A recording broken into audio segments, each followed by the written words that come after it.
بیہقی کے ایک روایت میں ہے کہ حضرت علی کرم اللہ وجہہ الکریم کے پاس دو عورتیں مانگنے کے لیے آئے۔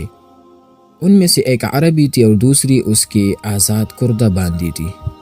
اب کرم اللہ وجہہ الکریم نے حکم دیا کہ ان میں سے ہر ایک کو ایک ایک کر تقریباً 63 من غلہ اور 40 درہم دی جائے۔ اس آزاد شدہ باندی کو جو ملا وہ اسے لے کر چلی گئی، لیکن عربی عورت نے کہا کہ اے امیر المؤمنین، آپ نے اس کو جتنا دیا مجھے بھی اتنا ہی دیا، حالانکہ میں عربی ہوں اور یہ آزاد کردہ باندی۔ سیدنا علی کرم اللہ وجہہ الکریم نے کہا، میں نے اللہ کی کتاب میں بہت غور سے دیکھا، مگر مجھے اولاد اسماعیل کو اولاد اسحاق پر کوئی فضیلت نظر نہیں آئی۔